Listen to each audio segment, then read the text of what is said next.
सच सच बताओ, ये तुम्हारे पास कहाँ से आया? बताते हो वरना मैं पुलिस को अभी फोन कर दूं।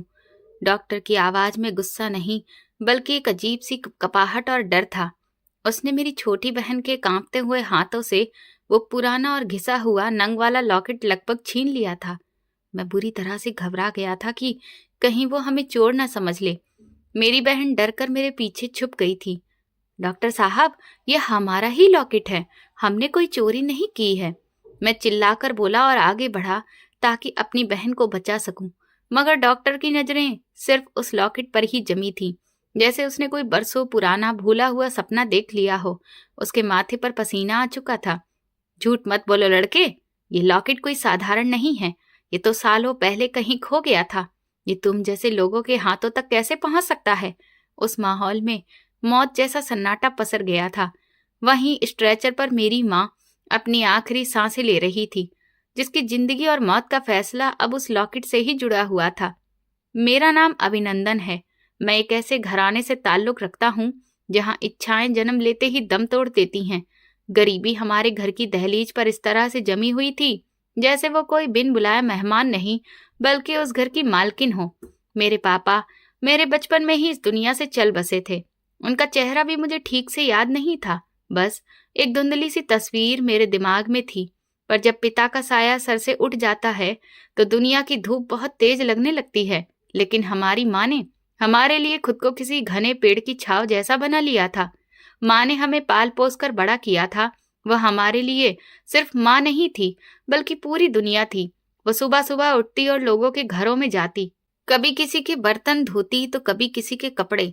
शाम को जब वो थकी हारी घर लौटती तो उनके हाथ में हमारे लिए रोटी और आंखों में ममता की चमक होती थी।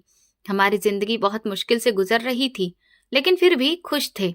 माँ हमारे लिए घरों में काम करती थी और हमारे सारे खर्चे उठाती थी। जैसे तैसे मैंने इंटर पास किया, लेकिन हालात ने आगे पढ़ने की इजाजत नहीं दी। घर के चूल्हे को ठंडा होने से बचाने के लिए मुझे भी हाथ पैर मारने पड़े। काफी तलाश के बाद मुझे शहर के एक ठीक ठाक होटल में बर्तन धोने का काम मिल गया। होटल के पिछले हिस्से में बैठकर जूठे बर्तनों के ढेर को साफ करना मेरा रोज का रूटीन था। हाथों में साबुन की जलन और पानी की ठंडक बस चुकी थी, लेकिन महीने के आखिर में मिलने वाले चंद हजार रुपए जब मैं माँ की हथेली पर रखता तो मुझे लगता जैसे मैंने पूरी दुनिया जीत ली हो। मैं चाहता था कि अपनी माँ को जिंदगी का हर सुख दूं। मैं चाहता था कि वो अब काम करना छोड़ दें और घर पर आराम करें। लेकिन शायद हमारी किस्मत की किताब में गरीबी की स्याही कुछ ज्यादा ही गाढ़ी थी। मुझसे छोटी एक बहन भी थी जिसकी उम्र सिर्फ 12 साल थी। उसका नाम करिश्मा था। वो बहुत समझदार और प्यारी बच्ची थी। हम दोनों बहन भाई की जान हमारी माँ में ही बसती थी। करिश्मा एक सरकारी स्कूल में पढ़ती थी। उसे पढ़ने का बहुत शौक था और वो अक्सर रात को लैंप की धीमी रोशनी में अपना होमवर्क करती थी। मुझे होटल से कम सैलरी मिलती थी, लेकिन मेरी माँ उसमें भी गुजारा कर लेती थी। वो खुद रूखी सूखी खा लेती, मगर हमारे लिए अच्छा खाना बचा कर रखती थी। उन्होंने कभी अपनी जरूरतों का जिक्र नहीं किया। उनके कपड़े जगह जगह से फटे होते थे, जिन पर पैबंद लगे होते थे। उनकी चप्पल भी घिस चुकी थी, लेकिन हमारी फरमाइशें पूरी करने में वो कभी भी पीछे नहीं हटती थीं। वक्त अपनी रफ्तार से चल रहा था कि एक दिन अचानक हम पर मुसीबत के बादल मंडराने लगे। माँ की तबीयत अचानक खराब रहने लगी। शुरू में उन्हें हल्का सा सिर दर्द रहता, जिसे वो थकावट का नाम दे देती थी। वो सिर पर कसकर कपड़ा बांधती और फिर काम पर निकल जाती। मैं उनसे कहता कि मम्मी, आज छुट्टी कर लो, तो वो मुस्कुराकर कहती कि अगर मैं घर पर बैठ गई तो फिर घर की गाड़ी कैसे चलेगी। लेकिन फिर दर्द काफी तेज होने लगा। उन्हें चक्कर आने लगे और कई बार वो काम करते करते गिरते गिरते बचती। मैंने मम्मी को लोगों के घरों में काम करने जाने से रोक दिया।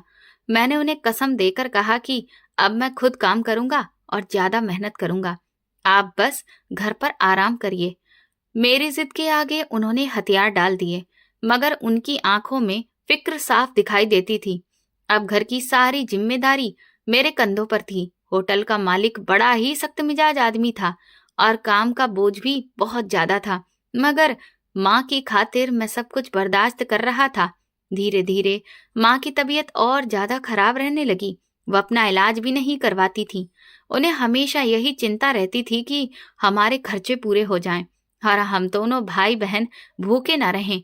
जब भी मैं माँ से दवा लेने की बात करता तो वो कहती कि मैं ठीक हूँ बेटा, दवा भला किस बात की लूं, बस थोड़ी सी ही तो कमजोरी है। वो हमें तसल्ली देती, लेकिन उनका पीला पड़ता चेहरा देख मुझे कुछ और ही कहानी समझ में आ रही थी। मैं और करिश्मा जानते थे कि माँ की कमजोरी बढ़ती जा रही है। रात को जब हम सो जाते तो मैं अक्सर माँ के करहाने की आवाजें सुनता। वो अपना दर्द छुपाने के लिए मुंह में कपड़ा दबा लेती थी ताकि हमारी नींद खराब ना हो। ये देखकर मेरा कलेजा फट जाता था। देखते ही देखते माँ के सिर में भयंकर दर्द होने लगा और उल्टियां भी शुरू हो गईं। अब वो उस दर्द को बर्दाश्त भी नहीं कर पा रही थी। एक रात दर्द बढ़ने पर वो जोर जोर से चिल्लाने लगी। वो अपना सिर दीवार से मारने लगी। मैं और करिश्मा बुरी तरह से घबरा गए। मैं भागकर पड़ोस से एक आंटी को बुलाकर लाया, लेकिन वो भी कुछ नहीं कर सकी। माँ की हालत देखकर मेरे हाथ पांव फूल गए थे। उस वक्त मेरे पास बस कुछ ही रुपए थे। मैं माँ को तुरंत रिक्शे में बिठाकर पास के सरकारी अस्पताल लेकर गया। वहां का नजारा देखकर तो मेरा दिल ही और ज्यादा टूट गया। मरीजों की भारी भीड़ थी और डॉक्टरों की लापरवाही अपनी चरम सीमा पर थी। वहां कोई पूछने वाला नहीं था। हम घंटों लाइन में खड़े रहे। जब बारी आई तो डॉक्टर ने माँ की नब्ज तक ठीक से चेक नहीं की, बस थोड़ी बहुत पूछताछ करके कुछ दवाइयां लिख दी और कह दिया कि ये ले लो, अपने आप ही ये ठीक हो जाएंगी। डॉक्टर साहब, मेरी माँ बहुत तकलीफ में है, इन्हें एडमिट कर लीजिए, मैंने उससे रिक्वेस्ट की। डॉक्टर ने बेरुखी से कहा कि यहाँ बेड खाली नहीं है, ये दवाइयां खिला दो, आराम हो जाएगा। उन्होंने 2 दिन की दवा दी और हमें वापस घर भेज दिया। हम मायूस होकर लौट आए। दवा खाने से भी कोई खास फायदा नहीं हुआ, बल्कि दवा का असर खत्म होते ही दर्द पहले से ज्यादा हो गया। माँ का दर्द बढ़ता जा रहा था और हम दोनों बहन भाई की परेशानी भी। करिश्मा माँ के सिर के पास बैठकर सारी रात उनका सिर दबाती रहती और रोती रहती। माँ उसे दिलासा देने की कोशिश करती, लेकिन दर्द की लहरें उन्हें बोलने नहीं देती थी। घर के हालात अब बहुत बुरे होते जा रहे थे। मेरी सैलरी महीने के पहले हफ्ते में ही खत्म हो चुकी थी। उधार मांगने की मेरी हिम्मत नहीं थी, क्योंकि पहले ही दुकानदारों का कर्ज मेरे सिर पर चढ़ा हुआ था। माँ की हालत देखकर मैं काम पर ही भी ठीक से ध्यान नहीं दे पा रहा था। कई बार होटल के मालिक ने मुझे डांटा और नौकरी से निकाल देने की धमकी भी दी। अगर काम नहीं करना है तो अपने घर बैठो, मुझे कामचोर लोग यहाँ पर नहीं चाहिए। उसने सबके सामने मेरी बेइज्जती की थी। मैं खून के आंसू पीकर रह गया, क्योंकि मुझे पैसों की सख्त जरूरत थी। एक शाम जब मैं घर लौटा तो देखा कि माँ फर्श पर बेहोश पड़ी थी और करिश्मा उनके पास बैठी बुरी तरह से रो रही थी। भैया, मम्मी उठ नहीं रही हैं, देखो क्या हो गया है मम्मी को। करिश्मा की आवाज में डर साफ था। मैंने मम्मी को जोर से झंझोड़ा, पानी के छींटे मारे, लेकिन वो बिल्कुल भी नहीं हिली। उनकी सांस उखड़ सी रही थी। मुझे समझ आ गया कि अब पानी सिर से ऊपर गुजर गया है। सरकारी अस्पताल वाले अब दोबारा कुछ नहीं करेंगे और माँ की हालत अब ऐसी नहीं थी कि हम और ज्यादा इंतजार करें। मेरे पास अब और कोई चारा नहीं था सिवाय इसके कि किसी प्राइवेट डॉक्टर के पास जाऊं। लेकिन प्राइवेट हॉस्पिटल का नाम दिमाग में आते ही जेब खाली होने का एहसास मन को बहुत चुभता था। मगर मैं क्या कर सकता था? माँ की जान से बढ़कर कुछ भी नहीं था। मैंने फैसला कर लिया कि अब चाहे कुछ भी हो जाए, मैं माँ का इलाज करवाऊंगा।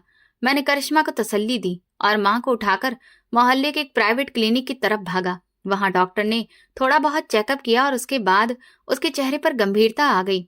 उसने कहा कि उनकी हालत तो काफी खराब है, इनका ब्लड प्रेशर बहुत हाई है और दिमाग की हालत भी ठीक नहीं लग रही है।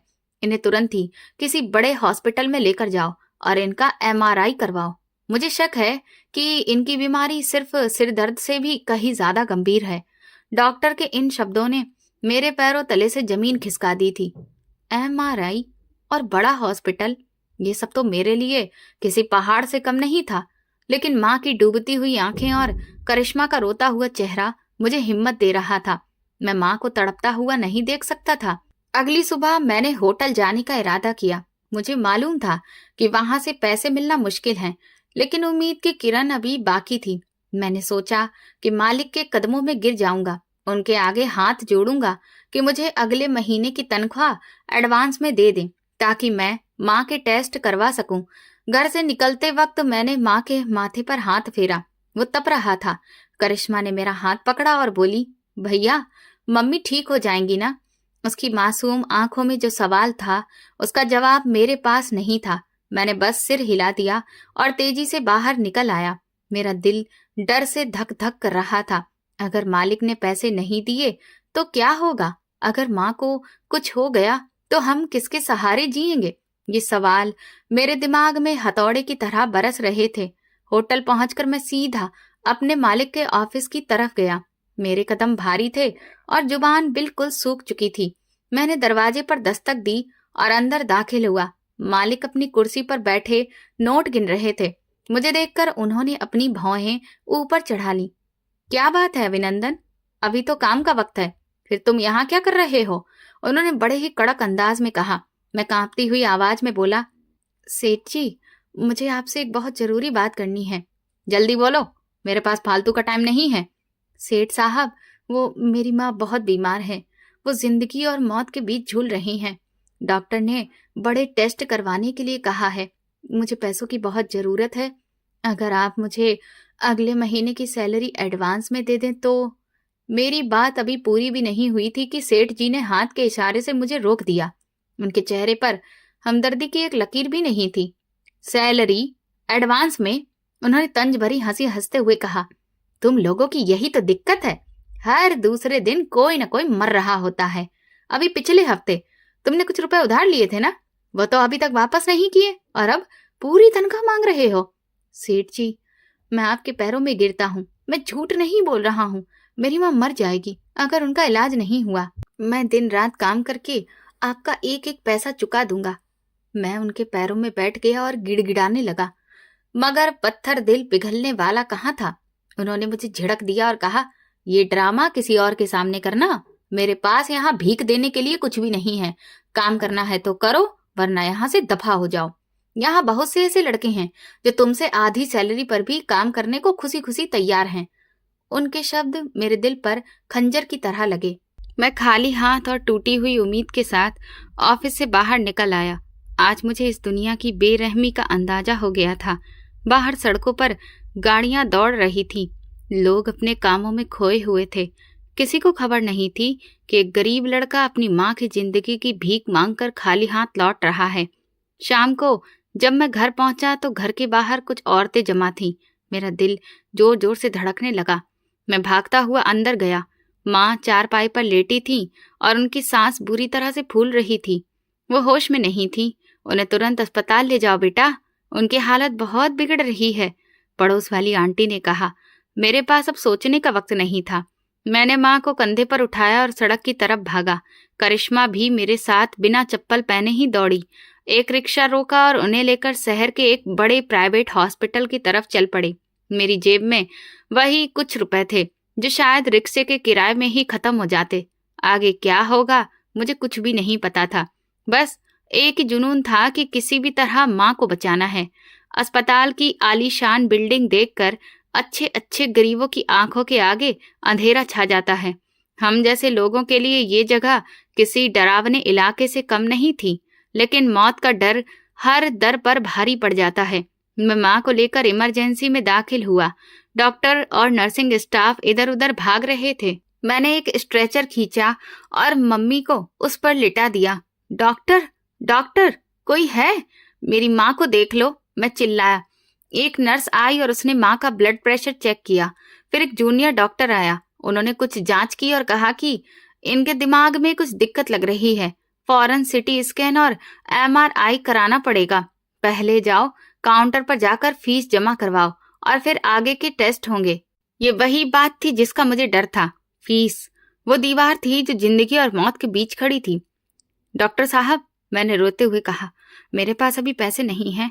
आप इलाज शुरू कर दीजिए, मैं कहीं ना कहीं से बंदोबस्त कर लूंगा। भगवान के लिए मेरी माँ को बचा लीजिए। डॉक्टर ने फाइल बंद की और मेरी तरफ देखा। देखो भाई, ये कोई दान वाला अस्पताल नहीं है। यहाँ पर रूल बहुत ही सख्त है। जब तक टेस्ट नहीं होंगे बीमारी क्या है हमें कैसे पता चलेगा? और टेस्ट होने के लिए तो पेमेंट करना जरूरी है ना। मैंने अपनी जेब दिखाते हुए कहा कि देखिए, मेरे पास बस ये कुछ ही सिक्के और थोड़े से नोट हैं, यही बचा है, ये ले लीजिए, बाकी के बाद में मैं दे दूंगा, वादा करता हूँ। डॉक्टर ने अफसोस से सिर हिलाया और फिर वहां से चला गया। मैं वहीं माँ के स्ट्रेचर के पास खड़ा रह गया। माँ का हाथ मेरे हाथ में था जो अब ठंडा पड़ रहा था। करिश्मा मेरी शर्ट का किनारा पकड़कर खड़ी थी और उसकी आंखें सवाल कर रही थी कि भैया अब क्या होगा। तभी माँ की हल्की सी आंख खुली। मैंने दिल ही दिल में भगवान को याद करते हुए कहा, हे भगवान, क्या गरीब होना इतना बड़ा जुर्म है? क्या मेरी माँ को जीने का कोई हक नहीं है? मैं स्ट्रेचर के पास खड़ा कांप रहा था और मेरी नजरें डॉक्टर के सफेद कोट की पीठ पर जमी थी, जो हमें मायूसी के अंधेरे कुएं में धकेल कर जा चुका था। अस्पताल की गैलरी में अजीब सी बदबू थी, जो दवाइयों और मौत के खौफ से मिलकर बनी हुई थी। मैंने एक बार फिर हिम्मत जुटाई और अस्पताल के रिसेप्शन की तरफ भागा, जहां एक उम्रदराज शख्स कंप्यूटर पर कुछ टाइप कर रहा था। बाबा जी, भगवान के लिए मेरी बात तो सुनिए, मैंने काउंटर पर हाथ रखते हुए कहा। मेरी आवाज में इतना दुख था कि वो चौंक कर मेरी तरफ देखने लगा। क्या दिक्कत है बेटा? शोर क्यों मचा रहे हो? उसने अपने चश्मे को ऊपर चढ़ाते हुए पूछा। उसके अंदाज में हमदर्दी कम और बेबसी ज्यादा थी। मेरी माँ मर रही है। डॉक्टर ने कहा है कि पहले फीस जमा करवाओ, उसके बाद ही टेस्ट होंगे। मेरे पास अभी पैसे नहीं हैं, लेकिन मैं वादा करता हूँ कि एक एक पैसा चुका दूंगा। आप बस इलाज शुरू करवा दीजिए। मैं एक ही सांस में सब कुछ कह गया और उम्मीद भरी नजरों से बाबा जी के चेहरे को देखने लगा। उस शख्स ने एक लंबी सांस ली और कीबोर्ड पर टाइप करना बंद कर दिया। वो कुर्सी पर टेक लगाकर बैठ गया और बड़े साफ अंदाज में बोला, बेटा, ये प्राइवेट हॉस्पिटल है, ये कोई सरकारी अस्पताल या डोनेशन सेंटर नहीं है। यहाँ सब सिस्टम कंप्यूटर पर आधारित है और जब तक सिस्टम में फीस की एंट्री नहीं होगी, मशीन चलेगी ही नहीं। मैं तुम्हारे लिए कुछ भी नहीं कर सकता। तुम जाओ और मालिक से बात करो या फिर किसी बड़े डॉक्टर से मिलो। बाबा जी, मैं अपना आइडेंटिटी कार्ड की कॉपी यहीं पर रखवा देता हूँ। मैं सच बोलता हूँ, मैं कहीं भागूंगा नहीं। इंसानियत के नाते कुछ तो गुंजाइश करिए। मेरी आंखों में आंसू तैरने लगे थे। यहाँ रोज सैकड़ों लोग इंसानियत का वास्ता लेकर आते हैं। अगर हम सबका मुफ्त में इलाज करने लगेंगे तो ये हॉस्पिटल तो बंद हो जाएगा। जाओ, कहीं से पैसों का इंतजाम करो, वरना मरीज को लेकर यहाँ से चले जाओ। हम यहाँ लाशें रखने के जिम्मेदार नहीं हैं। उनके सख्त लहजे ने मेरे दिल पर हथौड़ा मार दिया। कैसे ले जाऊं? वो चल भी नहीं सकती हैं। मैं अचानक चिल्ला पड़ा। मेरी चीख पुकार सुनकर वहां पर खड़ा एक सिक्योरिटी गार्ड मेरी तरफ बढ़ा। ए लड़के, धीरे से बोलो, यह हॉस्पिटल है, कोई मछली बाजार नहीं है। चलो बाहर निकलो यहाँ से। गार्ड ने मेरे बाजू को मजबूती से पकड़ लिया। उसकी पकड़ लोहे जैसी सख्त थी। मुझे मत छुओ, मेरी माँ अंदर पड़ी है, मैं उन्हें छोड़कर कहीं नहीं जाऊंगा। मैंने अपना बाजू छुड़ाने की कोशिश की, लेकिन कमजोरी और भूख ने मेरे शरीर की ताकत निचोड़ ली थी। गार्ड ने मुझे धक्का दिया और मैं लड़खड़ा कर गिर पड़ा। ड्रामा मत करो, डॉक्टर साहब ने कह दिया है कि जगह खाली करो। तुम लोग बस रास्ता रोककर खड़े हो, दूसरे मरीजों को दिक्कत हो रही है। मैंने मुड़कर देखा। करिश्मा माँ के स्ट्रेचर के पास खड़ी थी और माँ का हाथ अपने दोनों छोटे हाथों में पकड़े हुए थी। उसकी आंखों से आंसुओं की झड़ी लगी हुई थी, लेकिन वो चुप थी। शायद उसका गला रुंध गया था। सिक्योरिटी गार्ड स्ट्रेचर को धक्का देने लगा। क्या कर रहे हो? छोड़ो मेरी माँ को। मैं उनकी तरफ भागा, लेकिन दूसरे गार्ड ने मेरा रास्ता रोक लिया। खुद ले जाओगे या हम उठाकर बाहर फेंक दें? गार्ड की आंखों में खून उतर आया था। वे हमें कचरे की तरह बाहर निकालना चाहते थे। मेरे पास अब कोई रास्ता नहीं था। मैंने अपनी इज्जत, अपना गुस्सा, सब कुछ निगल लिया। मैं स्ट्रेचर के पास गया और उसे खुद ही धकेलने लगा। करिश्मा मेरे साथ चल रही थी। मैंने स्ट्रेचर को अस्पताल के गेट के पास दीवार के किनारे पर खड़ा कर दिया। सड़क पर ट्रैफिक का शोर कान फाड़ रहा था और यहाँ फुटपाथ पर मेरी माँ जिंदगी की आखिरी जंग लड़ रही थी।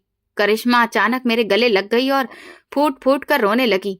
भैया, मम्मी को बचा लो, वो हमें छोड़कर जा रही हैं। देखो, उनका शरीर ठंडा हो रहा है।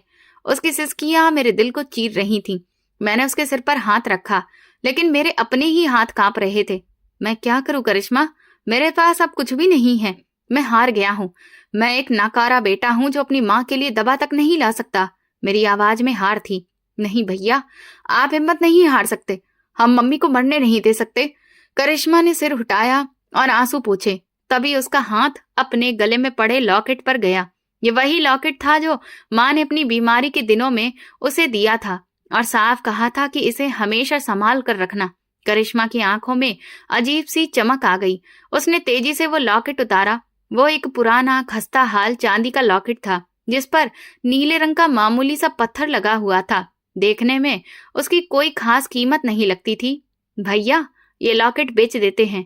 करिश्मा ने वो लॉकेट मेरी तरफ बढ़ाया। मैंने अफसोस से लॉकेट को देखा। अरे पागल, ये तो बस चांदी का मामूली सा लॉकेट है। इसके बदले हमें कुछ पैसे भी नहीं मिलेंगे, और माँ के इलाज के लिए तो लाखों चाहिए। ये बेकार है। नहीं भैया, माँ कहती थी कि ये बहुत कीमती है। ये उनकी सबसे प्यारी चीज है। हो सकता है कोई डॉक्टर इसे रख ले और इलाज शुरू कर दे। करिश्मा की मासूमियत पर मुझे रोना आ गया। वो डूबते को तिनके का सहारा समझ रही थी। करिश्मा, पागल मत बनो। डॉक्टर पैसों के भूखे होते हैं। उन्हें जज्बात या फिर पुरानी निशानियों से कोई मतलब नहीं होता। मैंने सिर झुका लिया। नहीं भैया, मैं कोशिश करूंगी। मैं अपनी मम्मी को ऐसे मरने नहीं दूंगी।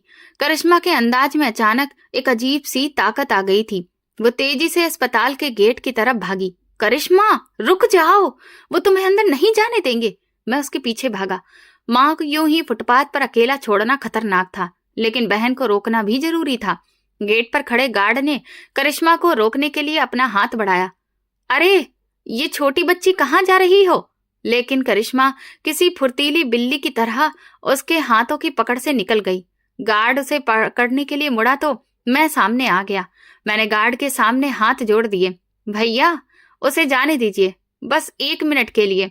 वो बच्ची है। गार्ड ने मुझे धक्का देकर दूर हटा दिया और करिश्मा के पीछे भागा।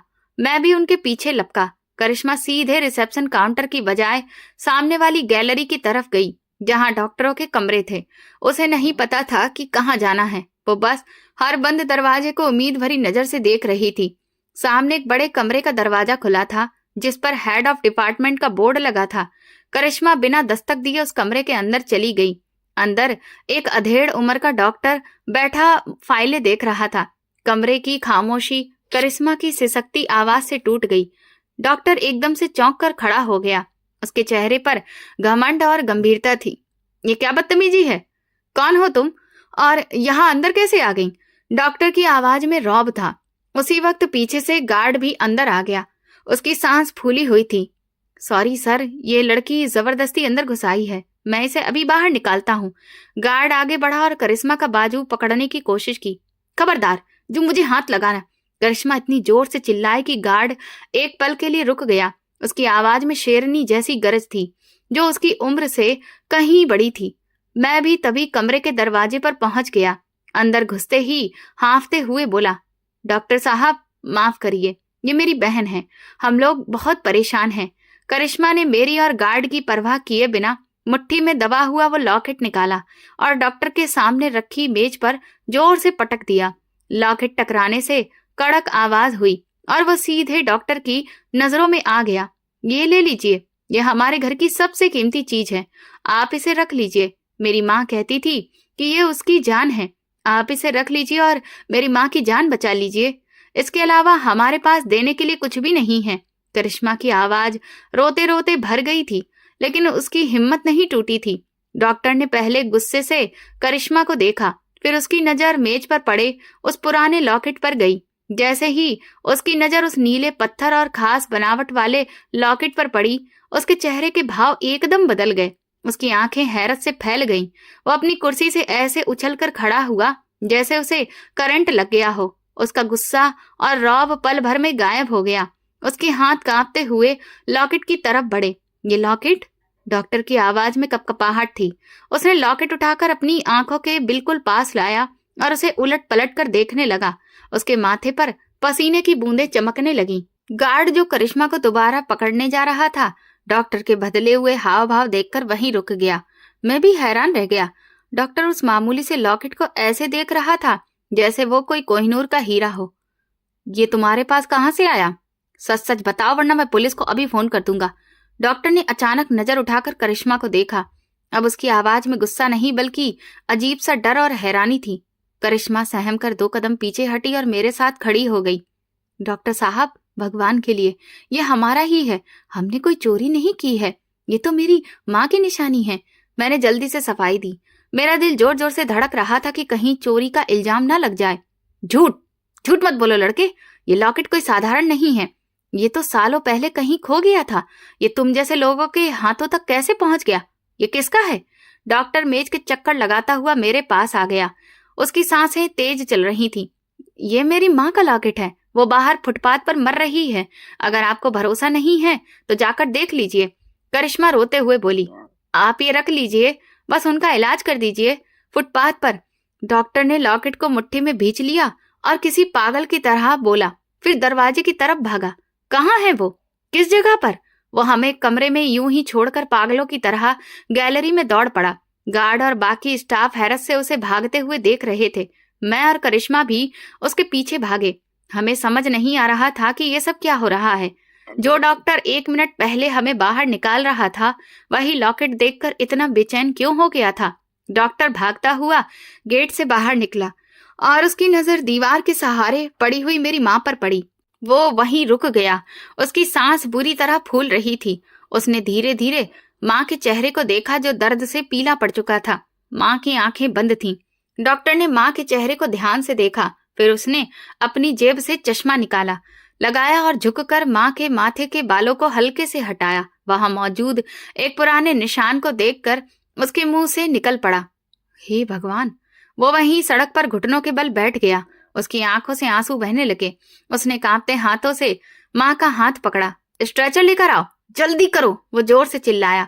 उसकी आवाज में इतनी घबराहट थी कि हॉस्पिटल का स्टाफ जो पहले तमाशा देख रहा था फौरन हरकत में आ गया। डॉक्टर साहब, लेकिन फीस? काउंटर वाले बाबा ने उसे रोकने की कोशिश की। भाड़ में जाए फीस। अगर इस पेशेंट को कुछ हुआ तो किसी की खैर नहीं है। जल्दी से इन्हें अंदर लेकर चलो, तुरंत। इनके सारे टेस्ट किए जाएं। डॉक्टर का गुस्सा तो देखने के लायक था। वार्ड बॉय दौड़ते हुए आए और स्ट्रेचर को अंदर की तरफ लेकर जाने लगे। डॉक्टर खुद स्ट्रेचर के साथ साथ भाग रहा था। उसने माँ का हाथ नहीं छोड़ा था। वो बार बार लॉकेट को देखता और फिर माँ के चेहरे को। भैया, मम्मी को क्या हुआ है? और ये डॉक्टर अंकल रो क्यों रहे हैं? करिश्मा ने हैरानी से मेरी तरफ देखते हुए पूछा।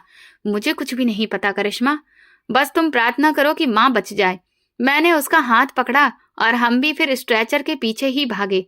कुछ देर पहले तक जो दरवाजे हमारे लिए बंद थे वे अब खुद ही खुलते जा रहे थे।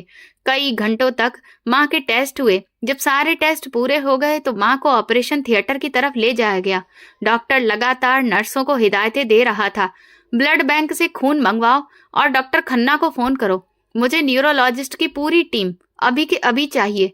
जब स्ट्रेचर ऑपरेशन थिएटर के दरवाजे पर पहुंचा तो डॉक्टर रुक गया। उसने मुड़कर हमारी तरफ देखा।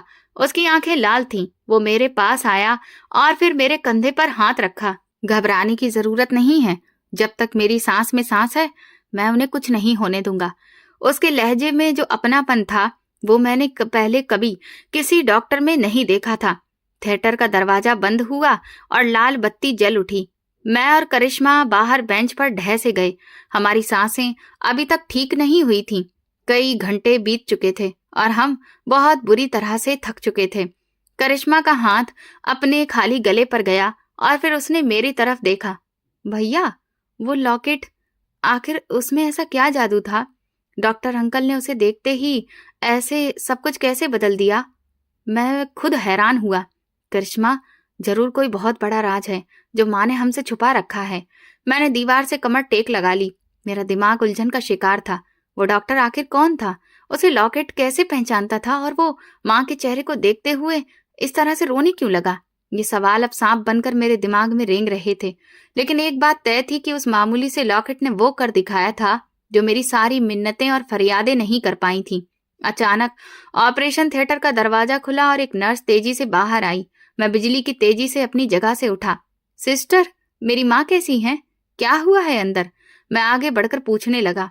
मेरी आवाज मेरे गले में अटक रही थी। नर्स ने रुककर मुझे देखा और उसके चेहरे पर वो सख्ती नहीं थी जो पहले दिख रही थी। उसने नरमी से जवाब दिया, आप फिक्र मत करिए, डॉक्टर साहब खुद सर्जरी कर रहे हैं। वो अपनी पूरी जान लगा रहे हैं। बस तुम भगवान से प्रार्थना करो। लेकिन डॉक्टर साहब को अचानक क्या हो गया? वो तो हमें बाहर निकाल रहे थे। मैंने हैरत और बेयकीनी से पूछा। नर्स ने इधर उधर देखा और फिर बड़े ही धीमे अंदाज में बोली, मैं खुद पिछले 10 साल से डॉक्टर साहब के साथ काम कर रही हूँ, मगर मैंने आज तक उन्हें इतना इमोशनल कभी नहीं देखा। वो स्ट्रेचर के साथ ऐसे भाग रहे थे जैसे कि अंदर मरीज नहीं, उनकी अपनी माँ हो। उन्होंने सारे दूसरे ऑपरेशन अगली डेट के लिए टाल दिए हैं। उसकी बात ने मेरी उलझन को और बढ़ा दिया। लेकिन क्यों? हम तो उन्हें जानते भी नहीं हैं। वो लॉकेट देखकर उन्हें ऐसा क्या हुआ? ये तो डॉक्टर साहब ही बता सकते हैं, नर्स ने जवाब दिया और फिर जल्दी से बोली, तुम दोनों ने सुबह से कुछ खाया है? तुम्हारे चेहरे बता रहे हैं कि तुम भूखे हो। मैंने इनकार में सिर हिला दिया। खाने का होश कैसे है सिस्टर? बस मेरी माँ बच जाए। डॉक्टर साहब ने सख्त हिदायत दी है कि इन लोगों का ख्याल रखा जाए। मैं अभी कैंटीन से कुछ मंगवा कर तुम्हें दे देती हूँ।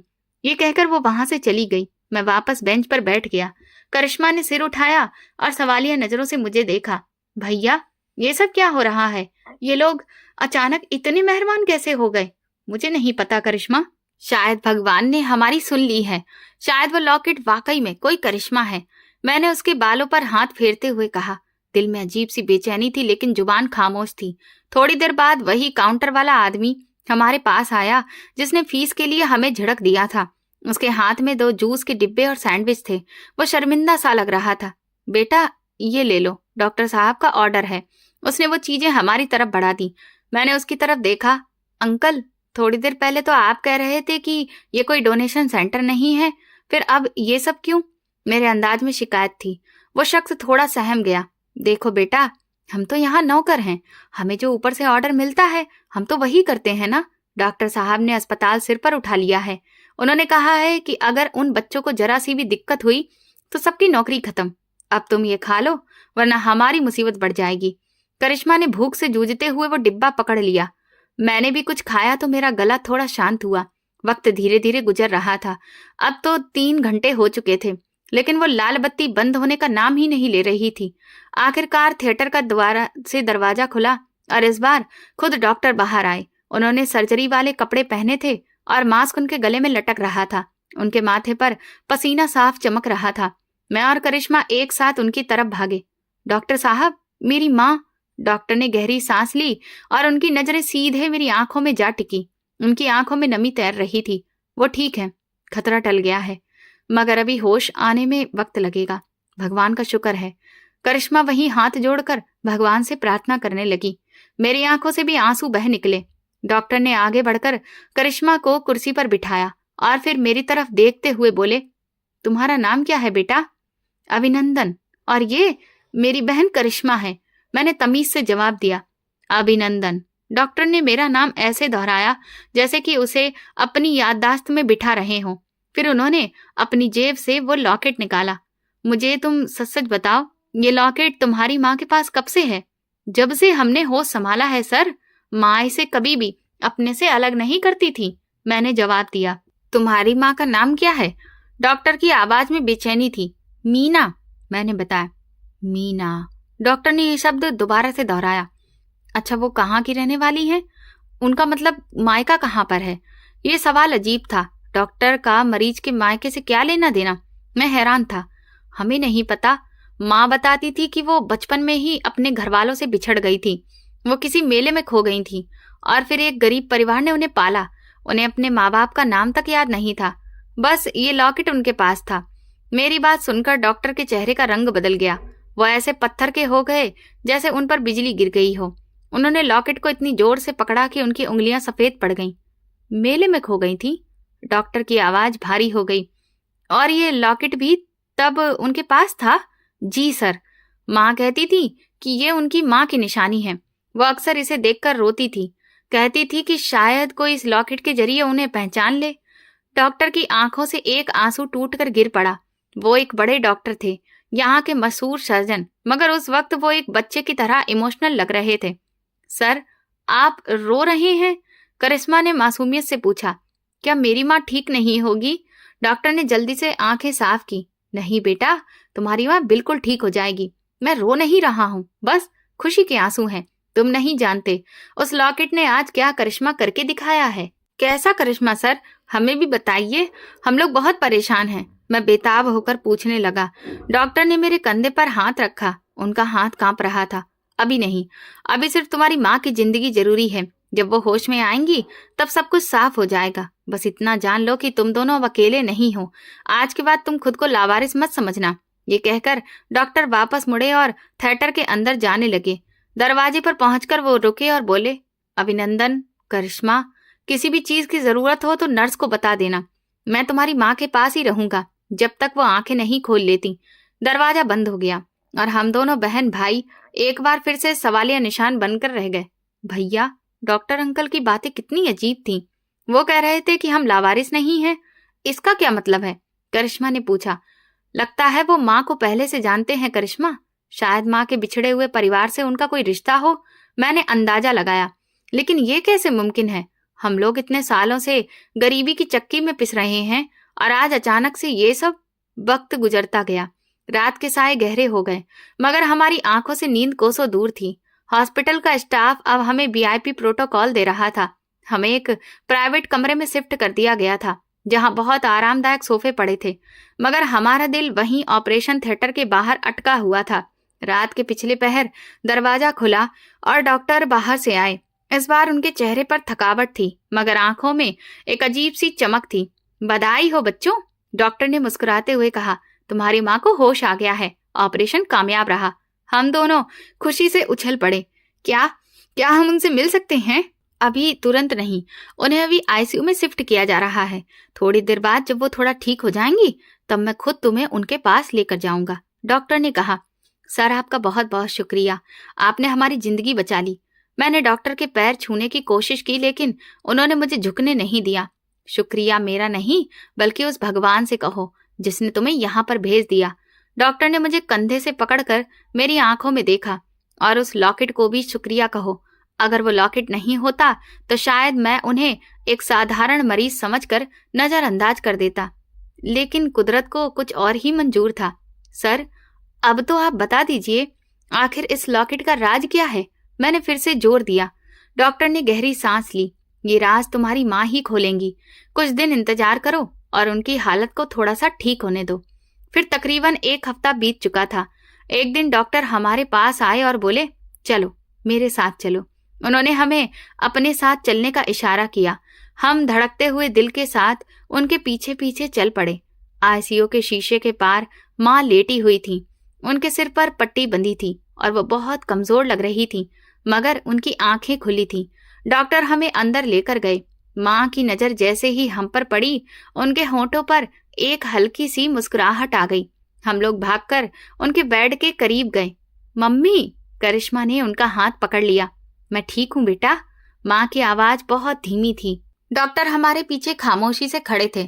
फिर वो धीरे धीरे आगे बढ़े। माँ की नजर जैसे ही डॉक्टर पर पड़ी, वो चौंक गईं। डॉक्टर ने अपना मास्क पूरी तरह से हटा दिया था और सिर से टोपी भी उतार दी थी। माँ ने अपनी धुंधली आंखों को सिकोड़ा। वो डॉक्टर के चेहरे को ध्यान से देखने लगी। फिर उनकी नजर डॉक्टर के हाथ में मौजूद उस लॉकेट पर गई जो डॉक्टर ने अपने हाथ में पकड़ रखा था। माँ ने कुछ कहना चाहा, मगर शब्द साथ नहीं दे रहे थे। डॉक्टर बेड के किनारे पर बैठ गए। उनकी आंखों से आंसू बहने लगे। उन्होंने माँ का हाथ अपने दोनों हाथों में पकड़ लिया और भरी हुई आवाज में बोले, पहचानो मौसी, अपनी बहन की निशानी भी भूल गई। माँ की आंखें हैरत से फैल गईं। मौसी? कमरे में सन्नाटा पसर गया, जहां सिर्फ मशीन की बीप की आवाज आ रही थी। मेरी माँ मीना, जो अभी अभी मौत के मुंह से वापस आई थी, हैरत से फटी आंखों से उस डॉक्टर को देख रही थी, जो डॉक्टर कम और बिछड़ा हुआ अपना ज्यादा लग रहा था। तुम ये क्या कह रहे हो बेटा? माँ की आवाज में हैरत थी, लेकिन उसमें छुपी बेचैनी साफ महसूस की जा सकती थी। मैं तुम्हारी मौसी कैसे हो सकती हूँ? मेरा तो इस दुनिया में कोई भी नहीं है। डॉक्टर ने अपनी आंखों से बहते आंसुओं को साफ नहीं किया, बल्कि फिर से उस लॉकेट को आगे बढ़ाया और फिर अपने कोट की जेब से एक दूसरा लॉकेट निकालकर हथेली पर रख दिया। ये देखो मौसी, डॉक्टर की आवाज इमोशन से भरी थी। एक लॉकेट आपकी बेटी करिश्मा लेकर आई थी और दूसरा लॉकेट मेरी माँ के पास है। ध्यान से देखिए, दोनों बिल्कुल एक जैसे हैं। माँ ने कांपते हाथों से दोनों लॉकेट उठाए। उनकी आंखों में पहचान की एक चमक उभरी। अरे, ये तो बिल्कुल मेरे लॉकेट जैसा है। ये तुम्हारे पास कहाँ से आया? ये मेरी माँ ने मुझे दिया था। डॉक्टर ने माँ के हाथों को अपने दोनों हाथों में ले लिया। मेरी माँ का नाम सुषमा है। वो आपकी बड़ी बहन है। सुषमा? माँ के होठों से एक सिसकी निकल गई। मेरी सुषमा दीदी, क्या वो जिंदा हैं? हाँ मौसी, वो जिंदा हैं और पिछले कई सालों से आपको ढूंढ रही हैं, डॉक्टर ने जल्दी से कहा। मुझे बचपन से ही उन्होंने यही बताया था कि उनकी एक छोटी बहन मीना थी जो मेले में खो गई थी। उसके पास भी ऐसा ही लॉकेट था। माँ ने मुझे ये लॉकेट देकर कहा था कि अगर जिंदगी में कभी तुम्हें इसके जैसा दूसरा लॉकेट दिख जाए तो समझ लेना कि वो मेरी खोई हुई बहन की निशानी है। मैं और करिश्मा एक दूसरे को देख रहे थे।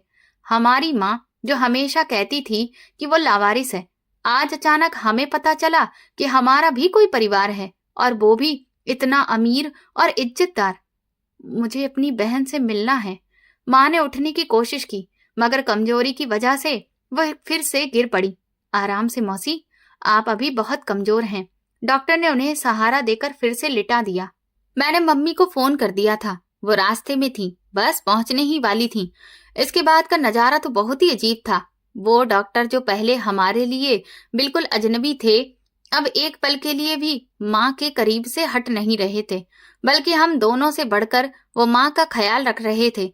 कभी माँ को अपने हाथ से दवा खिलाते तो कभी नर्सों को हिदायत देते कि यहाँ कोई भी दिक्कत नहीं होनी चाहिए। उनकी आंखों में माँ के लिए ऐसा प्यार था जैसे वो अपनी सगी माँ की सेवा कर रहे हों। अभिनंदन बेटा, इधर आओ। डॉक्टर ने मुझे अपने पास बुलाया। मुझे माफ कर दो बेटा, मैं तुम्हारे साथ बहुत ही सख्ती से पेश आया था। मुझे नहीं पता था कि तुम मेरी मौसी के बेटे हो। नहीं, ऐसी बातें मत करिए, मैं शर्मिंदा हो गया।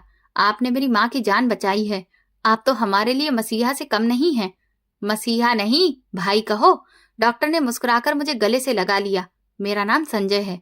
आज से तुम अकेले नहीं हो अभिनंदन, तुम्हारा भाई तुम्हारे साथ है। थोड़ी ही देर के बाद बाहर शोर हुआ और दरवाजा जोर से खुला।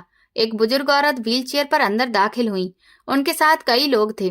वो औरत बहुत कमजोर लग रही थी, मगर उनकी आंखों में बेपनाह तड़प थी। संजय तेजी से आगे बढ़े और अपनी माँ को व्हीलचेयर से उतरने में मदद की। मम्मी देखो, ये कौन है? मेरी माँ ने जैसे ही सामने देखा, उनकी आंखों से आंसू बहने लगे। सुषमा दीदी, मीना। वो बुजुर्ग औरत लड़खड़ाते कदमों से आगे बढ़ी और मेरी माँ के गले लग गई। कमरे में मौजूद हर कोई दंग रह गया।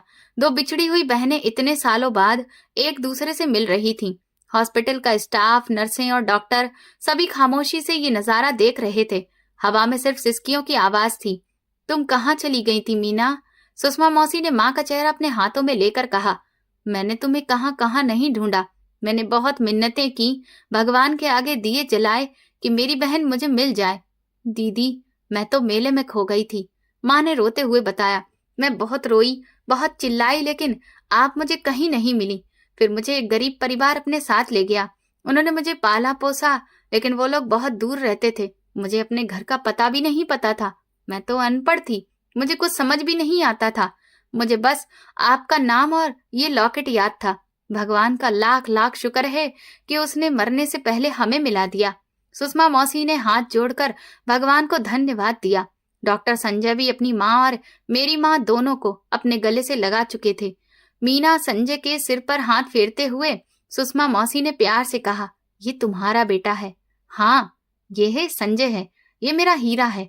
मौसी ने गर्व से कहा, देखो भगवान का करिश्मा, इसी के हाथों तुम्हारा इलाज होना लिखा था। डॉक्टर संजय ने बताया कि माँ ने उन्हें पहले से ही उस लॉकेट के बारे में बता रखा था, और देखो आज इसी लॉकेट ने हमें मिला दिया। अब आप फिक्र मत करिए मौसी, अब आप कहीं नहीं जाएंगी। डॉक्टर संजय ने माँ के आंसू पोंछे। अब आप हमारे साथ हमारे घर में रहेंगी।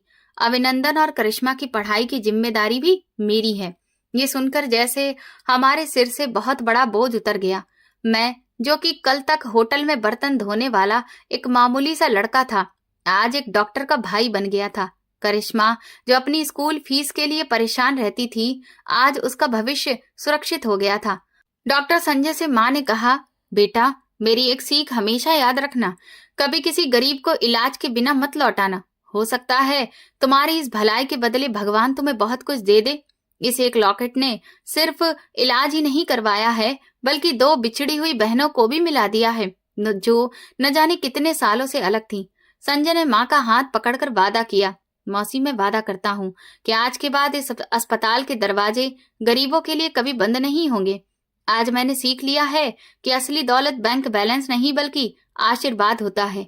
माँ ने मुस्कुराकर सिर हिलाया। बेटा, दौलत तो आने जाने वाली चीज है, मगर इंसानियत का रिश्ता सबसे बड़ा होता है। हम सब भगवान के इस करिश्मे पर हैरान थे। एक मामूली सा लॉकेट जिसकी कीमत शायद कुछ रुपयों से ज्यादा नहीं थी, उसने हमारी जिंदगी बदल दी थी। उसने हमें हमारा खोया हुआ परिवार वापस दिला दिया था। आज मुझे समझ आया कि माँ इसे इतना संभाल कर क्यों रखती थी, क्योंकि ये सिर्फ एक जेवर नहीं था, बल्कि एक उम्मीद थी, एक रिश्ता था जो आज जुड़ गया था। कुछ दिनों बाद माँ को अस्पताल से छुट्टी मिल गई। संजय भैया खुद हमें अपनी गाड़ी में लेने आए। जब हम अस्पताल से निकल रहे थे तो वही गार्ड और काउंटर वाला क्लर्क सिर झुकाकर खड़े थे। संजय भैया रुके और उनसे बोले, ये मेरा परिवार है। दोबारा अगर कोई गरीब यहाँ आए तो उसके कपड़ों को देखकर फैसला मत करना। हो सकता है वो किसी का खोया हुआ अपना हो। हम संजय भैया के शानदार घर पहुंचे। सबने हमारा अच्छे से स्वागत किया। सुषमा मौसी ने मम्मी को अपने बगल वाले कमरे में शिफ्ट किया। करिश्मा को नए कपड़े मिले और मेरा एडमिशन शहर के एक अच्छे कॉलेज में करवा दिया गया। जिंदगी कितनी अजीब है।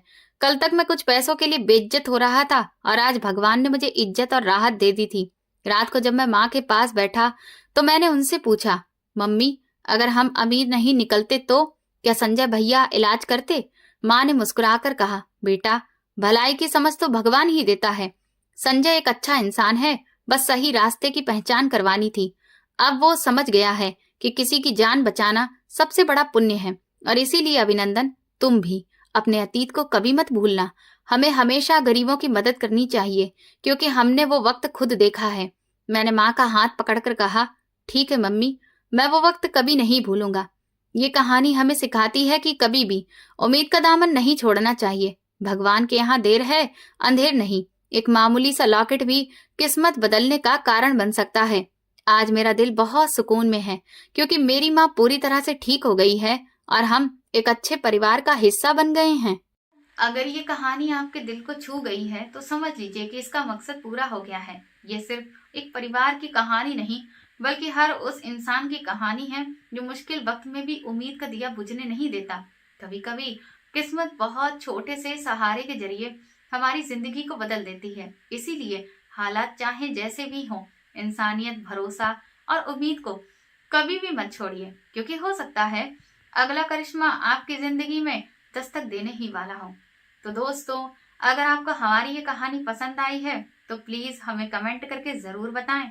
इस वीडियो को ज्यादा से ज्यादा शेयर करिए, लाइक करिए और हाइप दीजिए। और अगर आप चैनल पर नए हैं तो सब्सक्राइब करके बेल आइकन का बटन जरूर दबा दें, ताकि अगली अपडेट सबसे पहले आपको मिले। धन्यवाद।